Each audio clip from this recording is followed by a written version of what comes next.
Hello, hello. Welcome to Get Connected with Julie Barkus and Michael Tasner. How's everybody doing today? How are you doing today, Michael? I am doing very, very well, thank you. Just coming off the hinges of that long weekend, Oh, I know. still trying to. I'm like, before we know it, the week is already over, and but no, everything is good. Weather in Buffalo is fantastic, and life is good over here. Yeah, we got a little bit of rain moving in today. So we had a couple of really sunny days, and now we've got a couple of stormy days, I think, heading our way before it cools down a little bit. So Very cool. it's crazy because here in Chicagoland, I don't know about out there, but it seems like it goes from like winter into deep summer like that. Yeah, I mean, it's no huge transition anymore. same thing with Buffalo for sure. I mean, it was early May was really, really chilly. And then all of a sudden it was like over the weekend, it was like 95 degrees and people are like, now it's too hot. I'm like, oh my gosh. And you're complaining it was too cold. Now it's too hot. Right. I know there's no perfect temperature. Well, I think perfect is like 70 degrees. So if there's a place that I can move, that would be 70 all year round. I think that would be really nice. Love it. Yeah. So today we've got an exciting show for everybody. We are going to be talking about getting leads. Yeah, I think talking about not just getting leads, but really more the problem of what do you do after you get the leads? How do you follow up? Is there some mindset stuff around the follow-up game? We'll talk about the difference between referral leads and what I call kind of cold traffic leads. So somebody that maybe fills out a form online versus a family that was recommended to you by another family at your center.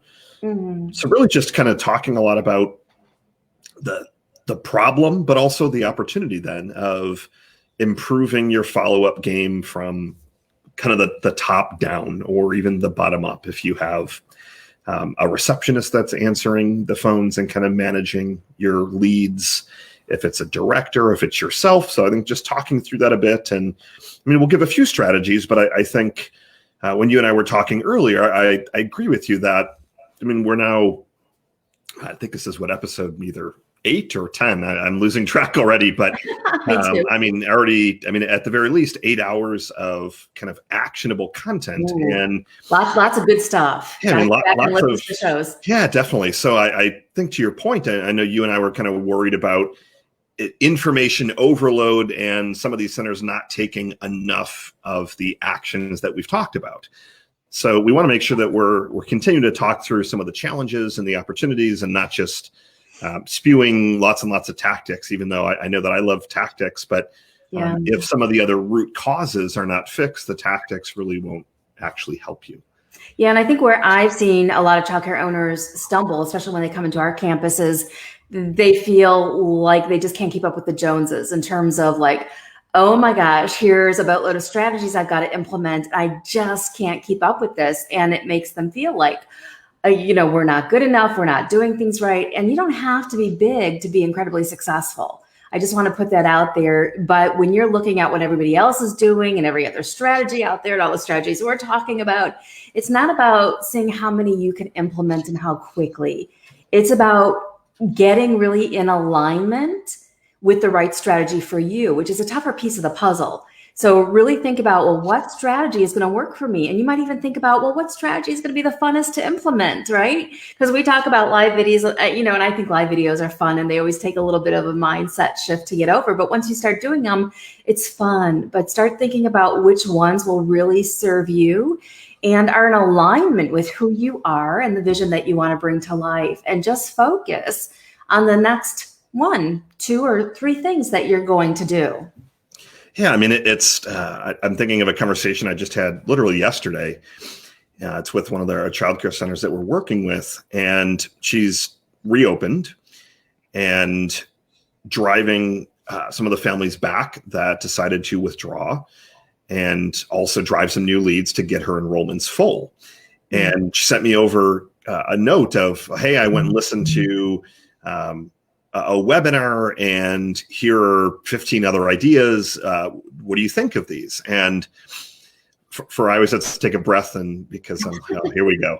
But when I kind of started to think that through a little bit deeper, a couple things are happening, I think, with a lot of the centers that are listening and re-listen to these shows after, and that you and I work with, is that I think a lot of them are still in that place of fear and operating from a scarcity mindset that if I'm not doing 87 different things right now, because there is a lot of doom and gloom talk, but if you're getting yourself out of that zone and not focusing on all the doom and gloom, obviously that'll start to position you a little bit better initially. But I think it is that concept of you just feel like you have to be doing everything. And really, to your point, it's just looking at what are those 2 things, 5 things, 3 things, 1 thing. What are those things that are going to deliver consistent and reliable results? And that is kind of what I've spent my entire marketing and business career focusing on, is how do you really laser focus in on that 1 or 2? And a lot of times, a lot of you tell me, and Julie as well, that it's referrals. Okay, that's great. But the key word is reliable and consistent. So you can't necessarily rely on, if you need 10 more enrollments, for example, that all of a sudden they're going to come from referrals. Now, can they? Of course, and there's strategies that you can put in place. But I also need you to really just hone in on, and I love that you said fun, what's that 1 or 2 other things that you know that you can just continuously execute that it'll keep you full and drive the results that you're looking for, rather than feeling like you have to be doing these 6 social media platforms. And I mean, I had a couple of centers ask me if they should go on TikTok, and my reply was, you're not even pushing hard enough on Facebook. Why are you? Because there's so much consumption out there and there's so much noise that it definitely confuses people a bit. So I encourage you to look at what are those. It shouldn't be 1, in my opinion. So I shouldn't have said 1. I mean, 2 or 3 kind of go-to strategies that you can just really get good at. Well, and one is a great start. So one is a better start than none. And if we're looking at, what's really going to get us results, we're probably all familiar with the Pareto principle, which says that, 20% of what we do is going to give us 80% of our results, whereas 80% of what we do is going to give us 20% of our results. So it's really important to hone in on that 20%. And if you are sitting there with like, oh my gosh, I've got like 20 different strategies here, hone in on the 1. And then that's my opinion. Michael's saying 2, 3, I agree, get to that place, but it's better than not taking action and sitting there and stuck or sitting there being frozen. It just takes you taking that next action so that you can then get to that place where you can figure out what the next one is. And I know a lot of entrepreneurs, we do a couple of things. Number 1, we complicate things. I don't know about you, Michael, but I'm really good at this. I could look at an idea, a concept, whether it's our t-shirt line or coaching or this. I'm like, okay, we need to implement like these 50 million steps, right? We need to do all these different things. And it really comes down to, well, no, what's the top 3 to 5 things that you need to do to get the results? So really be thinking about how 20% of what you do drives 80% of your results. And that's super important to be looking at and thinking about, because as an entrepreneur, you guys get into this. Even if you're a director or a leader, you're in the position that you're in so that you could have time to do the things you value most. You want to experience freedom. And another word I hear a lot, Michael, I'm not sure about you, but I hear peace. We want to feel peace inside of ourselves, and we want to experience freedom. And those are 2 really important words. And that's what we want to help you get towards. So it's not just about dollars in the bank, although that's really important. Prosperity is really important. But it's also about just how are you feeling on the inside with what you're creating. Oh, I like that a lot. And I think it goes back to a lot of activity versus results. So I wrote a post for Forbes on this exact concept where I talked about the difference between a results-based agency and an activity-based agency. And then they both have a place, but it also jumps back to the concept of a lot of people thinking they just need to do more. And it's that whole shotgun approach of if I can schedule this open house and I can get on this radio station and I can get a bunch of referrals and do this Facebook Live and post on maybe something once a week on TikTok. And to your point, it's also not in the highest use of their time. A really great book, I'm sure you've at least heard of it, probably even read it, is called The One Thing. And it really kind of talks about prioritizing your to-dos. I mean, they're all definitely not equally important. And really to ask yourself this focus question of, and I think, let me pull it up here so I don't paraphrase it incorrectly.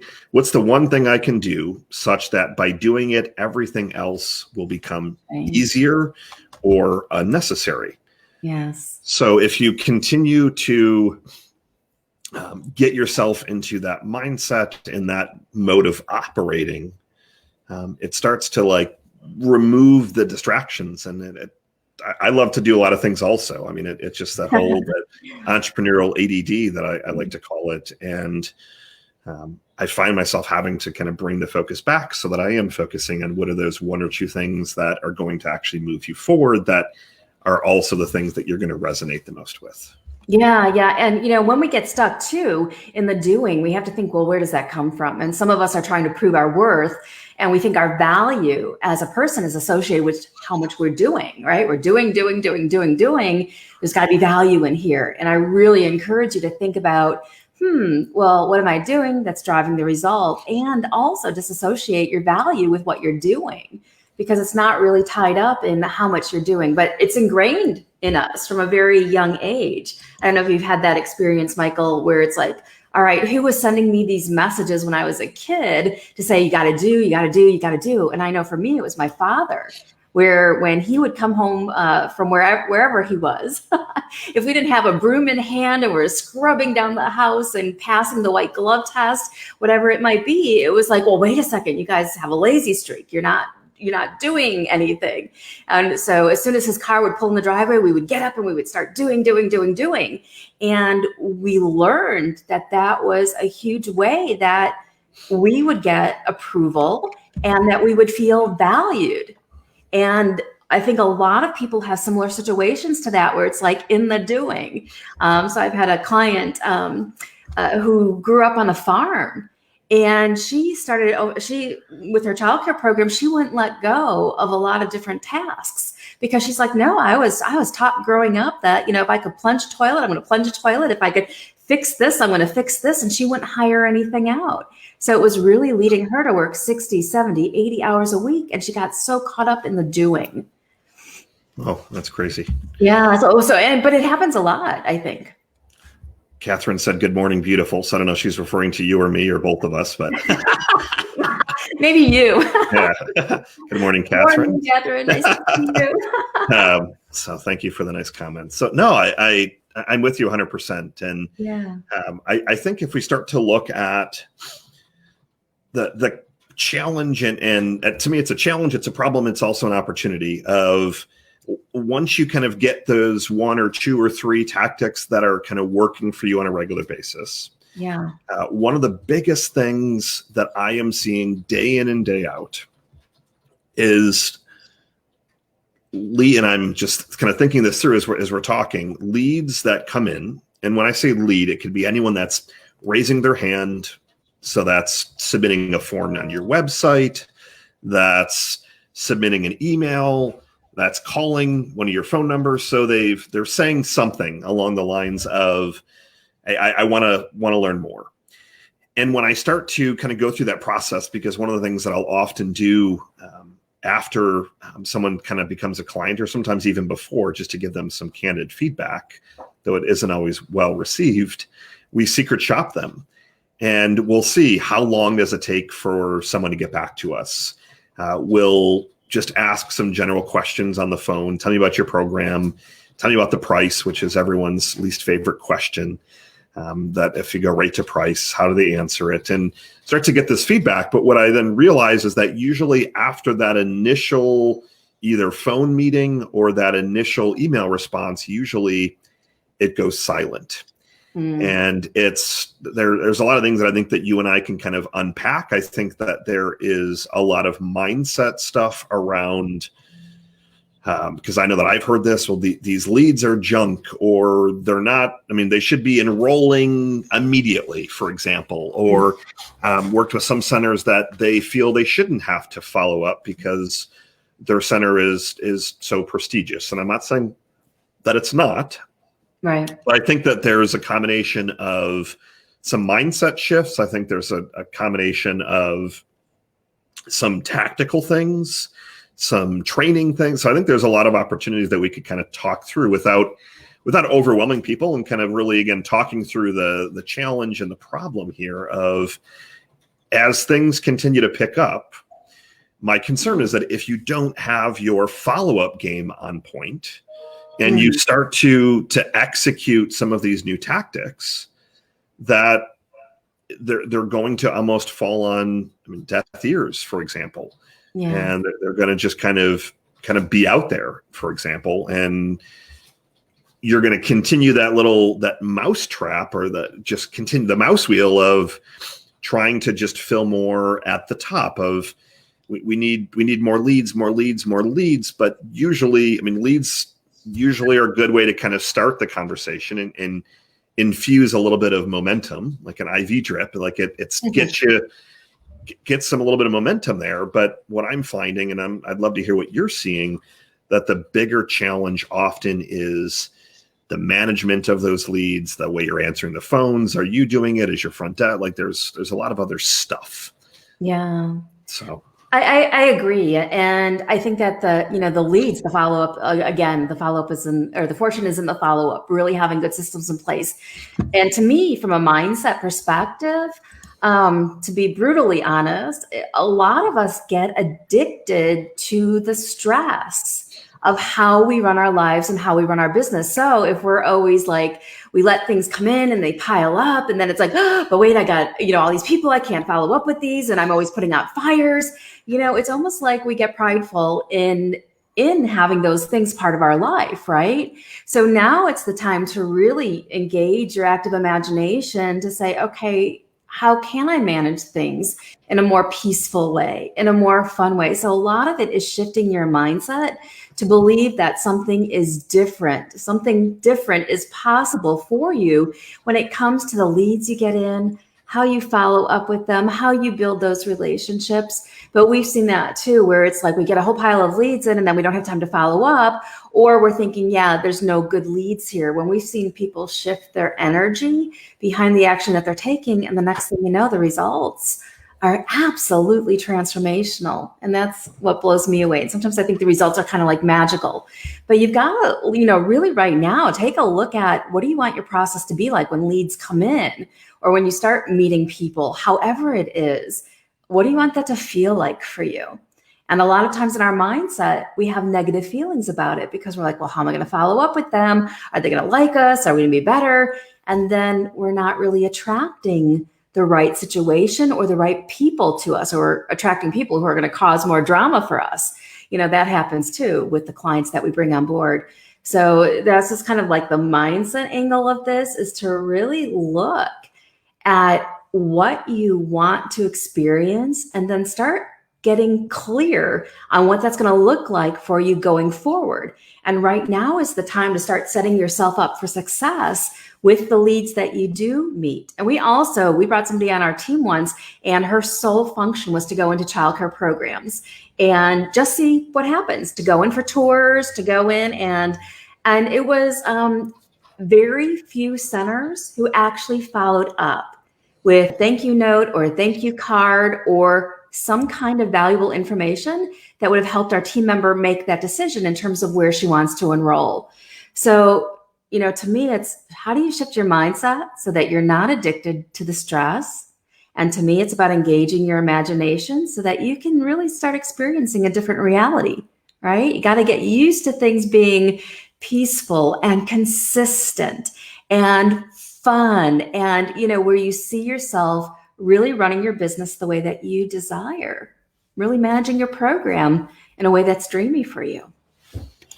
I never thought of, I'm just throwing it to our audience here, so we're getting some good questions and things like that. So if anyone has any questions around kind of lead follow-up and anything along those lines, we'd love to answer those live. Absolutely. I never thought of it as you just described it, of being addicted to the stress of it. And I wouldn't say that I'm addicted to it, but I would say that I definitely operate in a similar mentality of like letting things pile up and then like Ooh, how fast So, have you done? yeah, so exactly. Because Yeah.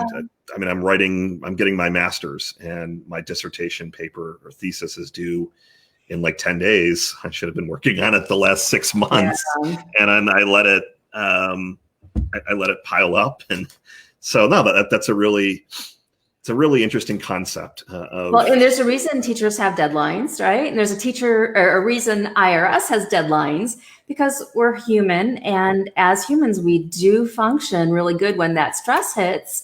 The endorphins kick in and it's like, whoo, okay, now I got to tackle this. I'm going to pull an all nighter to get this done. So it is a human way of operating, but there's a whole different way of operating too. no, I like that a lot. So if I kind of start to think through what we just talked about and look at, and I don't want to give, again, too many strategies. So I want to continue to unpack it, or too many tactics, so you're not on kind of tactic overload. So I think if we maybe talk through what are some of the pivots. So we talked about kind of mindset pivots. One thing around mindset that I always encourage people to think about is there's kind of a couple of different, with childcare centers, there's a couple of different types of web traffic or leads. So there are typically, and I'll try and simplify it as much as possible so I don't geek out on marketing speak, but there are referrals, which is normally 98% of the time what people are saying it as the number one source of leads. Hey, I mean, how did you get most of your families? Referrals, referrals, referrals. And referrals are amazing because they're pretty much pre-sold. And you still got to do a little bit of follow-up, but they're conditioned to buy, so to speak. So there's that kind of piece of leads. And then on the other end of the spectrum, I would call them cold leads. And those are people that they're not a referral, and they're not cold in the sense that they know absolutely nothing about you, but they're cold in the sense of they just kind of raised their hand and they said, I'd love to learn a little bit more. And what I find when I kind of talk this through with directors and owners, they understand it, or at least at a high level, but then they still treat the cold people like they're a referral. So if you know that these people, they're going to need to be nurtured a little bit more, they're going to need some more love, they're going to need the handwritten card, for example, in the mail, they're going to need a couple of reminders about their tour, they're going to need to see some social proof.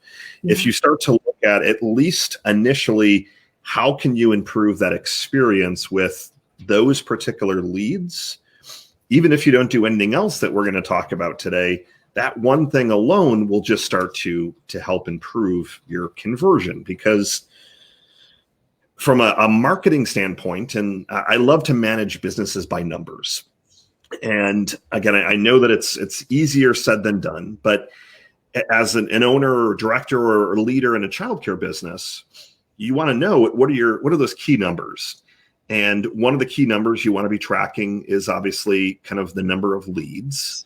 And then from there, you can be tracking number of tours, how many tours did you give, no show. There's a lot of other metrics that you could be tracking. Mm-hmm. And you're just really looking at how can you simply improve those numbers. So you can either, we'll just use simple math this morning. So let's say you get, 10 leads, for example, in a month, okay? So 10 leads, and that is kind of the top level number you could be tracking. And then from there, you want to look at the process of, okay, well, how many of those 10 came in for a tour?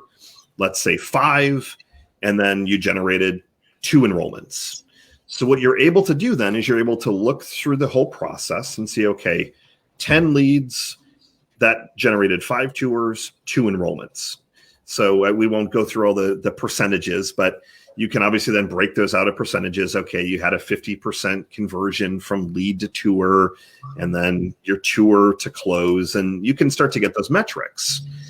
But what you're aiming to do there then is you just want to start to uptick any of those metrics that you can. So you can either focus on driving more leads, and that 10 number, you drive it to 20, and assuming that nothing else changes, well, then instead of having 5 tours, you should have 10 tours based on what you did previously. And instead of 2 enrollments, you should have 4.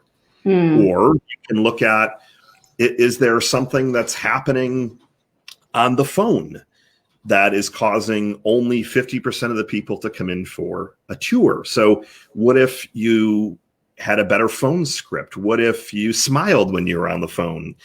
What if you took the task away from a receptionist that really doesn't want to be answering these are technically sales type of calls. Right.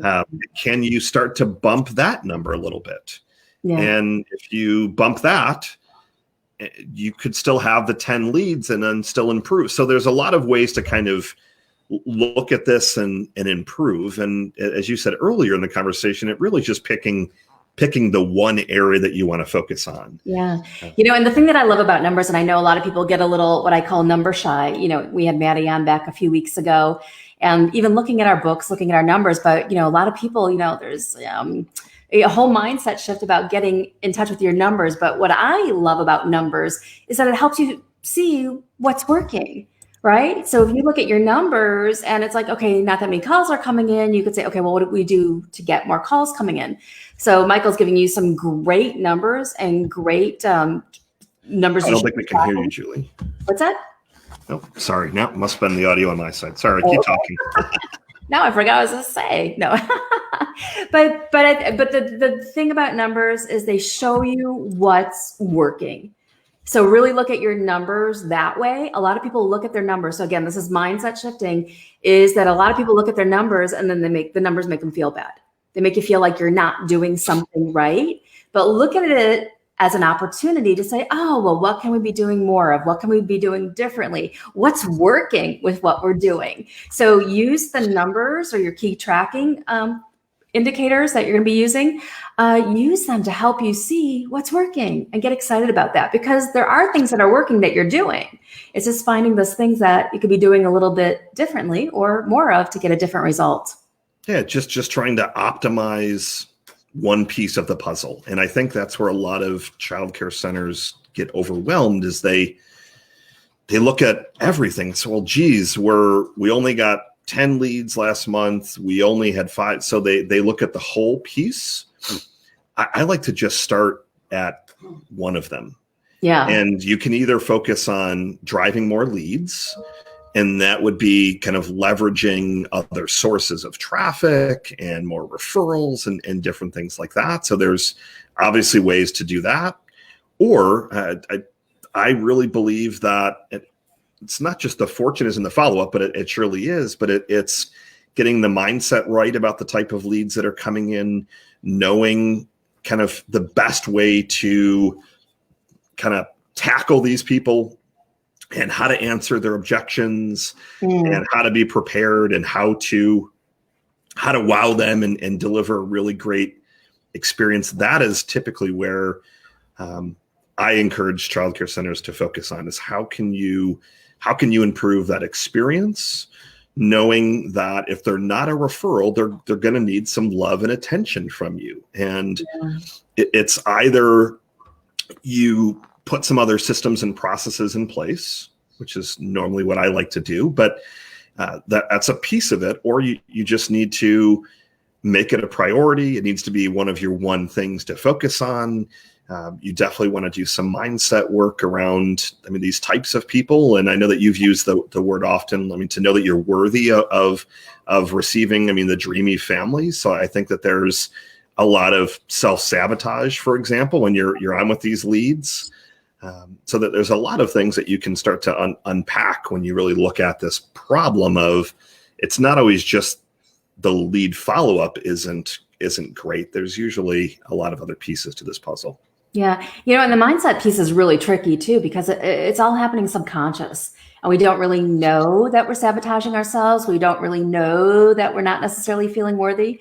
Sometimes we get a big slap in the face that it's like, oh, wait a second, I'm thinking this thought, or I'm having this feeling.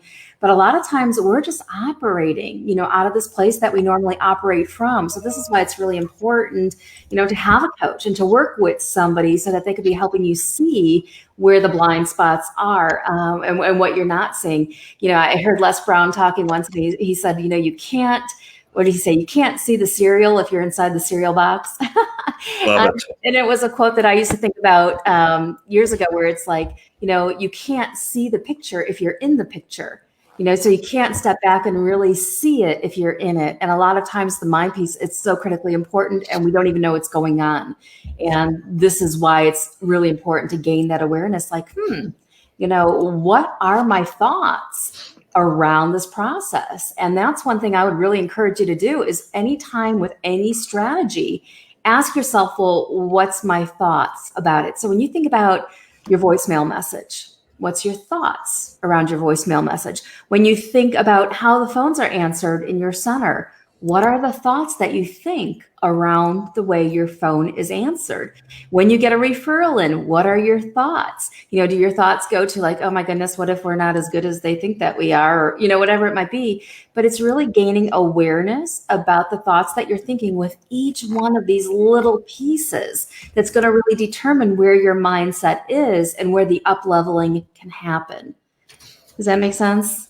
It does indeed. No, it does indeed, of really kind of unpacking the whole process. And there was a good comment from one of the centers here. I'll show it. So it said, I think you should put yourself in the client's place and look for what they would want in a childcare center. So Absolutely. It definitely is one of those things that often I think we get so attached to kind of what we believe. And sometimes you get a little bit out of touch with the families and what are they expecting, or what are they demanding? I mean, one of the things that I love to do is to look at listening. I kind of listen to calls and things like that of just, well, what are the things that these parents are asking? Are they all of a sudden asking things that they've never asked before? So there's obviously the standard types of questions. What is the cost? Tell me about it. Do you take infants? So there's a couple of those questions that I hear day in and day out. Mm-hmm. But then I might hear something like, what type of values is your center built around? And if that hasn't either been thought through or it's not kind of ingrained in the culture, that it's going to be a tough question to answer. Mm-hmm. But you can get a lot of really good insights just from listening to some of these calls and finding out, what's really important to your families. And there's, again, other way you can survey and do different things like that to all your existing families. But you have to make sure you're wording the questions, obviously, the right way as well. But would love you to kind of just start to listen to those calls to make sure that they're being handled kind of the way, as you said it, that you'd like to see these calls handled. And are they saying the right things? And if not, it goes back to me, it's a systems and a process challenge of people tend to not fail. They do the best job that they can or that they're trained to do. So it's just tweaking that. Okay, here's a little phone script, or here's, the 10 questions that I hear getting asked all the times, and here's some ideas on how you can best answer it so that it is in alignment with what you're envisioning for your center. And but also it's going to screen out those families that you don't want, and it'll attract the families that you do want. So simple example with the price shoppers, that if you're not looking to attract those types of families, then you're going to have a good rebuttal when someone asks you, because it's going to come up. What does this cost? How much is it per week? And if you don't necessarily want to compete on price, then you need to have a good reply to that. And there's a way to kind of dodge the question from a sales standpoint of, hey, we just have to discuss it in person and we have scholarships. But at the same time, if you're like, I never want to compete on price. We have the highest, the best curriculum, the best trained staff and teachers. And we donate X profits back to the community. You want to make sure that's in your answer, because a family that is not going to resonate with that and is just price shopping, that they're not going to come in for a tour. It's going to turn them off. Yeah. And I like to say, and we actually teach our clients not to give price over the phone, but we love to say, that we don't give prices out over the phone, something as simple as that, to say that we want you to come in, we want you to see what we have to offer. And we also want to make sure that you're a good fit for us. So you put yourself back in control of the conversation by saying, we're selective on who we let in here, and we want to make sure that you are a good fit for us and our program. And then we'll go through all those details with you and answer all the questions. No, that's definitely a good script to use. Yeah. I think we say something similar. At least I advise people to say something similar, and usually we'll add in the word scholarship to say that we have scholarships available, and we'd like to discuss that in person. Yeah. And things kind of change. We have different promotions going on all the time. So yeah, definitely. And I would challenge everyone though that's listening to kind of secret shop, because usually when asked, I can tell you that I'll make up a statistic on the fly, but I mean, probably 8 or 9 times out of 10, the person on the other side is going to give the price. And again, it goes back to just training, and is it the right person that's answering? Should they be actually answering the phones? But again, if it goes back to, if you're aiming to have it where you're getting them in for a tour and continuing to improve that process, it does go back to making sure you've got the right people on the bus that are answering the phones. Yeah, absolutely. And I agree with what you said earlier, that it's just such a sales process, and you've got to look at it. And do you have a clearly defined sales process? A lot of owners I know will give up the sales process too early, and they say, okay, here you go, my teacher, you sell the program. And there's no clearly defined process in place. So you've got to make sure that your process is top notch before you release it to your staff. And then you do your due diligence with training them on what that process is for you, however you define it. I love it. I mean, I think that we've been kind of talking through some kind of little hinge tweaks, and definitely having a kind of a choreographed or well-defined sales process is great. There's a company that I used to work with, not in the childcare space, but everything was choreographed. So what they did was, so you're watching this whole dance, Yeah, exactly. So what they did was, they would have people come in. So they were selling kind of business type services. So rather than just trying to sell it over the phone, they were selling kind of a day in person where you would come to their office, and kind of a consultative day. But at the end of the day, the goal was to hopefully upsell them to something else. But what was interesting was that literally the entire process was choreographed. So they would have a limousine pick up the prospect at the airport the night before. They would only have them stay at one particular hotel, which was the nicest hotel in the area. They would only go to one restaurant that had a prefixed menu that was already designed, a certain wine already picked out, like and that was just even before they got there. And then when they would kind of go through this day, they would end up just every little thing. It's just interesting as I'm thinking about it, was choreographed from. You're just dazzled by the end of the day. Yeah, I mean, there were snacks, all different kinds of high-end snacks in the corner of the room. And the night before, there would be a checklist to go through and make sure that you have all these particular snacks. And then the person would have a little gift basket when they arrived that was sitting there, and the agenda was typed up, and then the menu for lunch, and then even in the bathrooms, they would have little signs that say, welcome, XYZ person.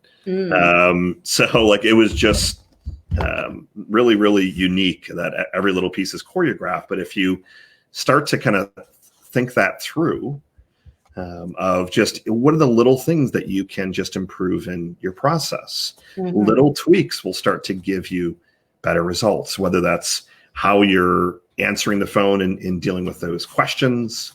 How are you showing up and being ready for your tour? Does it seem like someone is kind of disrupting your day, or are you showing that you're really excited for them to be there? There's just a lot of these little things that I would highly encourage you just to kind of start to think about as you're going through.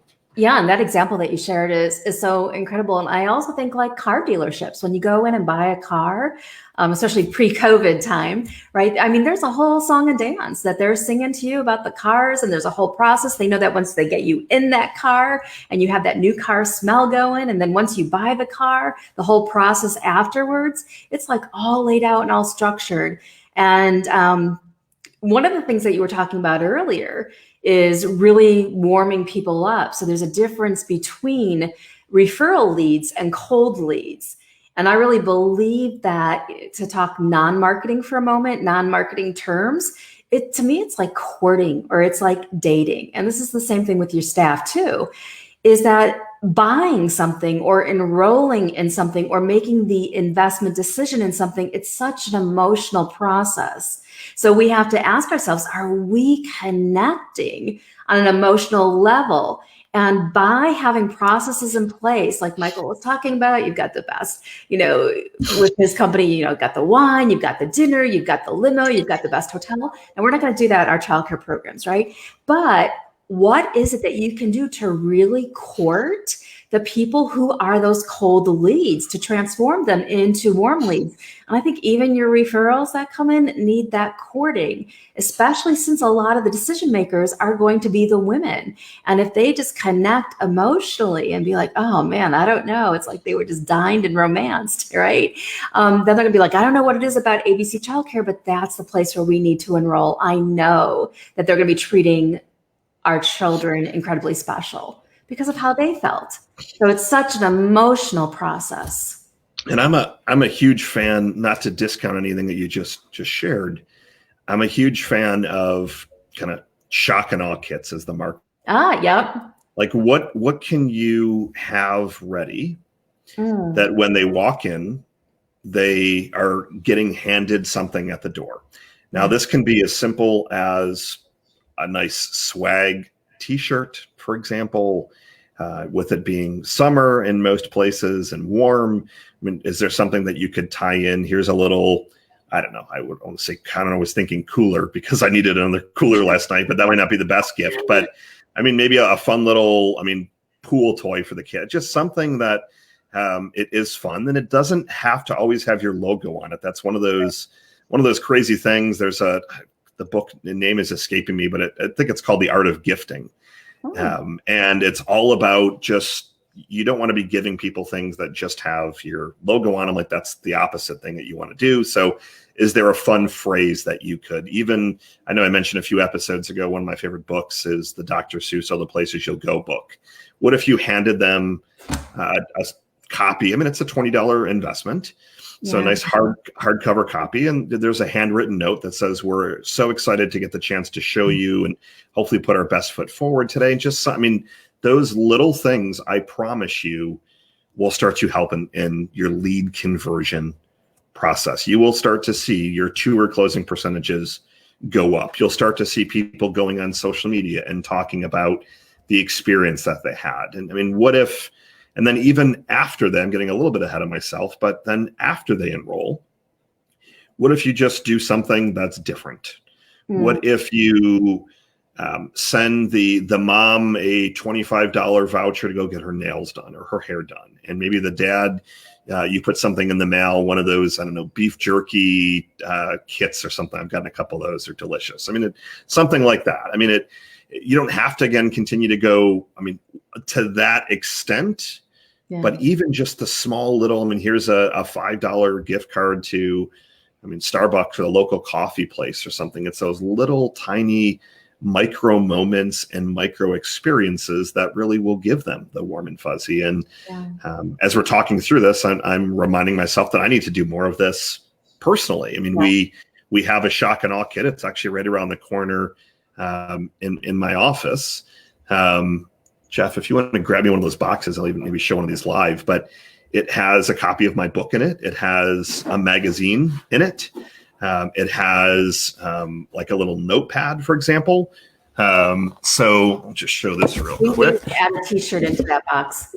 Yeah, I love it. So we've got our little, some nice little local childcare marketing stickers. Can't really see it that well, but we've got a little notepad. We've got a copy of my book, Marketing the Moment. We've got another copy of the No Joke Guide to Enrollments on Demand, and then a copy of stuck to the paper here, a magazine, the little small thing we put out called Childcare Marketing Engaged that we printed, 50 copies, and it's just all marketing tips. So we send that to prospects, and it's just that little thing of they're like, well, positions you as the authority. Yeah. And the stuff it's not that challenging to get done. And I've encouraged a lot of childcare centers to either publish a small book or even buy 50 copies of someone else's book, for example, and there's a lot of fun ways to do it. But even if you're literally just handing them something. Yeah. Yeah. It's better and I agree with that. So, when you sign up with Michael, maybe I'm going to sign up so I could get your cool box, your cool box of goodies. But, Definitely. And it doesn't, and you might be like right now pulling your hair out going, oh my God, I don't have all that stuff. There's not all that stuff that I could give. But again, think back to your courting people. And, when your date shows up, I don't know if anybody's been single or dating lately. And I think even if you're married, you should be dating, which is going to be a whole different show. But so they show up with a flower, they show up with a card, and just sets a whole different tone for the relationship. So just think about that. You could have roses for mom, when they come in and tour, they get a flower. We had a center where the kids actually, as part of their curriculum, made paper flowers. And they gave these flowers out when people came in and took tours. So they left with a flower. So there's different kinds of things that you can use and send home or whatever it might be that doesn't have to be costly, but it can be incredibly creative. And it just becomes an extension of who you are and your vision. And another example that I want to share with you is, right now, and I've been preaching this for years, you probably have Michael too, where it's like, go online, read books online, do some curriculum, give them a little bit of a taste, right? So now a lot of people are going on Zoom. They've got their online platforms. Why don't you take one of your story reading sessions of you reading a story, put it on a thumbnail drive that you could get for $5. You could even put your center's name on it. And you could say, here, we recorded story time, and we really love little Johnny to be a part of what we're doing. So here you go. Here's a story. He could tune in at your convenience, and you're making that emotional connection. You could also even just record a message, and they could plug it right into their car, and it could be a follow-up message where you just reiterate some important things about your program. Most importantly, that you're committed to partnering with parents to bring the vision to life. And that's really important. Oh, I love that idea a lot of, you got my wheels turning now of reading the story, then putting something like that on a little thumb drive, for example. There's a lot of companies that do video books. They're a little pricey, but if depending on the investment, I guess, that you want to partake in, those are probably $20 or $30 each. But I think it's just, to your point, you don't have to do everything that we're suggesting. We're encouraging you to pick one or two things and make it your own. Make it your own. Michael Exactly. has a beautiful box. Make your own box. Put paper flowers in there. Have it part of your curriculum where the kids write, "We can't wait to spend time with you," cards or whatever it might be. Teaching them the power of building relationships, and the child gets a box of cards from his potential classmates mailed home to him. So there's different kind of things that you could totally make that are you. So it doesn't have to be like, oh, well, write this book and do this. It could just be, well, what is it that you love about your program? What is it that you love? Is it your outdoor playground? So maybe there's something from the outdoors that you could send them, or maybe it's your organic foods that you love to serve the children. Maybe it's something to an organic place, whatever it might be. So just really be looking at the things that you can do that are extension of you, are an extension of your vision. And it's all about sloppy success. So we've got a couple of buzzwords. You've got a few, and I've got one. Sloppy success is one of mine. I've got dreamy. Michael's got dreamy. So, what I like about sloppy success is that it doesn't have to be perfect. You literally, if you were to say, Michael and Julie, so we love what you're telling us about improving. So the point of today's conversation was around not only getting your mindset right of the types of people that are calling, how you have to kind of treat these leads. And we wanted to focus a lot around kind of nurturing them and giving them good experiences and just doing a few things that are kind of above and beyond and extra that you're normally not doing. And you can just start with one thing, whether that's looking at, how can you improve the kind of the choreographed sales process on the phone, and that'll help. Or maybe you want to look at the tour of what is that little extra kind of fun gift that you can put together. And if you wanted to, I mean, I would challenge you to say, and if you wanted to even do something quickly, in other words, this afternoon, I mean, you could go to Google and Facebook and copy and paste some of your positive reviews. Ideally, you have some kind of letterhead. And you literally go, okay, great. You're going to put maybe on the front and back of the sheet, they're going to have, you can say, here's what other families say about us. Literally just put them all on there. Okay, great. So now you've got that sheet. Mm-hmm. And then you could take your idea of, I mean, here are some of the things that we love about your center that we think you're going to love too. And you're kind of listing here the top 10 or 12 or 7, whatever number you'd like. And then there's another sheet of paper. And then it could literally be that. And then could be a paper flower or something. I mean, just anything that you're improving in the process is going to be better than not adding something. And then this whole sloppy success concept simply means you continue to improve it over time. And I think one of our listeners, yes, is not to be perfect. I will say that repeatedly to myself today. Thank you for sharing that. It doesn't have to be perfect. And I know that there's a lot of perfectionism in teachers and a lot of our educators and owners on this. Like, it has to be perfect. Now, again, when I say sloppy success, it doesn't necessarily mean that it should have typos or anything like that. It simply means now is the time to take some action. Now is the time to continue to work on yourself and your mindset and to start to just make these little pivots and shifts. And you'll start to notice a difference in your attitude. And that attitude then will start to be reflected in the results that you start to see as well. Because as Julie has said and taught us many times over, I mean, it's a lot of stuff in the subconscious level. And as you start to see yourself making these little kind of pivots and shifts, and it just continues to build and compound essentially.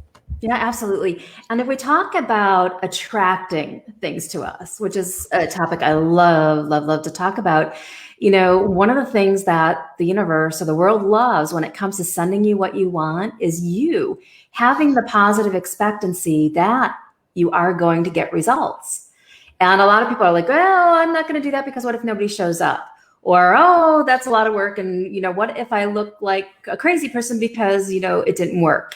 So we can have all of those negative thoughts. But if we switch it over to 2 words, which is having positive expectancy that people are going to show up, and you start giving gratitude for the person that does show up, the one new referral lead or the one new cold lead, whoever it is, a lot of times our mindset will go to a place like, oh, it's only one. It's only one in 90-20. We have to get excited about the one that shows and then build the process of like, oh, more are coming. So what we advise our clients to do a lot is really to use that word positive expectancy and start getting your wow kits or your shock and awe box or your paper flowers, whatever it is that you use, get them done. And if you need 20 enrollments, get them done right now and have 20 of them spread across your office so that you can take delight in every single one that you give away. And you can go, woohoo, just gave away one. We've got 19 more to go. And I cannot wait to see who's going to get that next flower or who's going to get that next box or who's going to benefit from that manicure or whatever it might be. But it sets in motion your ability to attract more people that you desire to you. And this works for clients and this works for staff. So remember those 2 words, positive expectancy, and start putting it out to the world that you expect the results that you desire and you're getting ready. You're taking action. You're preparing. And I always think about like mothers who are going to have a baby, who are going to give birth, right? They don't sit there and go, well, if the baby shows up, when they're here, we'll get that room ready. And maybe then, afterwards we'll have a shower, whatever it might be. No, you go in with positive expectancy, right? You might wait a few weeks, then you announce it to the world, you do your gender reveal, whatever it might be. You start getting clothes, you start thinking about all of your desires for that baby. It's the same thing with clients. Think about it like a new life is coming to you. And what can I do to be prepared, to be ready? And that in itself is going to transform the results that you're experiencing. Positive expectancy for what you want to transpire. I love it. Wow. We had a couple of great comments. Wow. I love it. Way to go, Julie. Love that. Positive, like lots of really great comments. So, Perfect. love it. So our time always seems to fly by. So I know. I would love to do a couple quick things. So I know a lot of you have kind of continued to ask, tell me a little bit more. They've seen Julie's shirts. They've heard a little bit about some of the stuff that Julie does with leaders and coaching and with teams and things like that. So I'd love, Julie, for you to tell people a little bit more about kind of some of the fun things that you do and offer. And I'll spend a minute or two doing the same. And as always, we'll end with a positive quote. But I think we gave you lots of good actions and concepts and things to think about. I love how you just kind of ended there with a bang. That was great. And I think mine would simply be sloppy success, and just look at what are those one or two things that you can move the needle on today. But when you combine that with what Julie just shared I'd love the thought of, if you need 20 enrollments, you're going to put the 20 of whatever and be excited to be giving them out, and they're front and center, and you're celebrating them as they go out the door. I mean, that is just that's really powerful stuff. Really powerful stuff. Yeah, and I love the sloppy success as well. So, like with me, the two things, and I'll tell everybody what I do and how you could get involved. But really write down these three words. If you do anything from my perspective, write down the word court or courting, and then write down the words positive expectancy. And if you could do things that are in alignment with those words, whatever action you choose in alignment with courting, and think about how you like to be courted, right? Think about, do you like things laid out for you, and how do you like that process to be? But think about it and let yourself really imagine something pretty cool. And you want to give your people that experience too. So courting and then positive expectancy.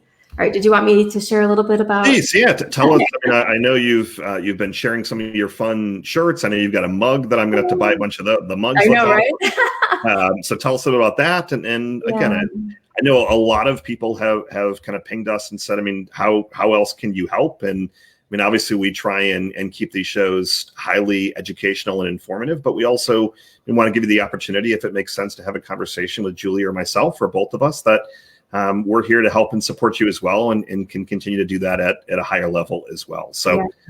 And the reason that it's so important that you tune in every Tuesday and Thursday is because I really believe that the energy that you align yourself with is going to help you transform your results. So use this show as your energy transference time. So you are going to take our energy, our positive belief, and you're going to borrow it as your own, so that you can start implementing and start getting the results that you desire, and the results that most importantly you deserve. And you do deserve the results.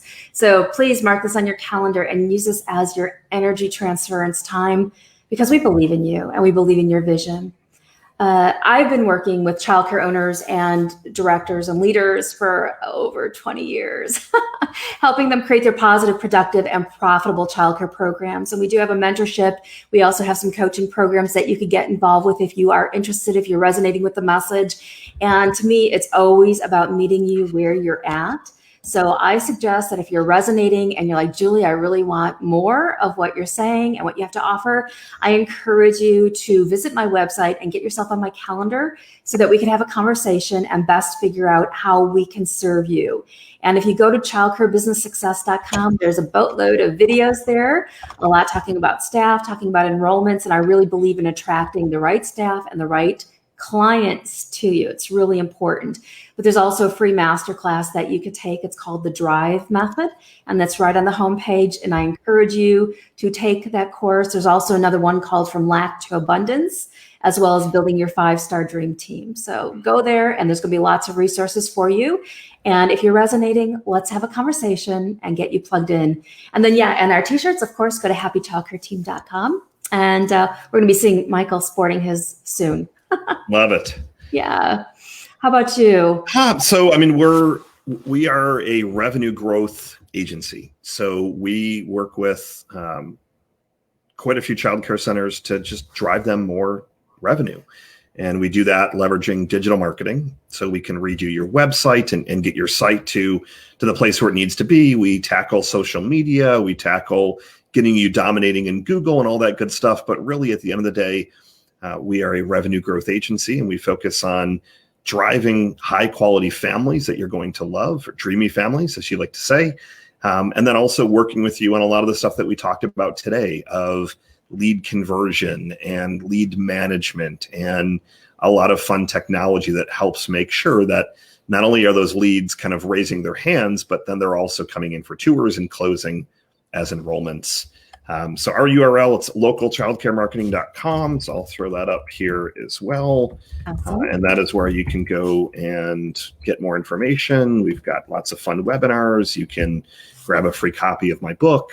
Lots of fun goodies there. So as always, Julie and I appreciate all of you tuning in. I know that I love to thrive on the interaction, so I appreciate a lot of you leaving comments and questions. So please make sure that you continue to share this. And if you have other questions and comments thereafter, we'll make sure that we get back to you as well.